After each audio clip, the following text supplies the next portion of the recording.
ஏழை எளிய மாணவர்களுக்கு 25% இலவச கல்வி வழங்காத தனியார் பள்ளிகள் மீது கடுமையான நடவடிக்கை எடுக்கப்படும் என்று கல்வி மற்றும் ஆராய்ச்சி நிறுவன இணை இயக்குநர் பாலமுருகன் எச்சரித்துள்ளார். சேலம் மாவட்டத்தில் குறைந்த தேர்ச்சி விகிதம் கொண்ட பள்ளி தலைமை ஆசிரியர்களுக்கான கூட்டம் மாவட்ட முதன்மை கல்வி அலுவலர் ஞானகௌரி தலைமையில் நடைபெற்றது.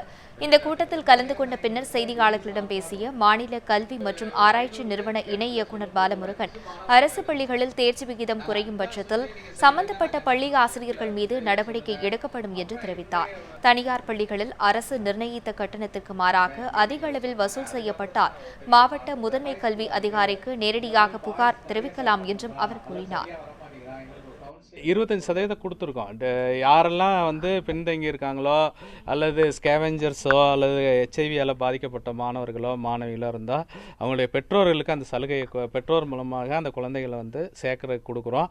அப்படி எந்த ஸ்கூல்லையாக சேர்க்கலைன்னா நேரடியாக ஃபார்மே அவங்க கொடுக்கலைன்னா கூட நீங்கள் CO மூலமாக வாங்கிக்கலான்னு சொல்லியிருக்கோம்.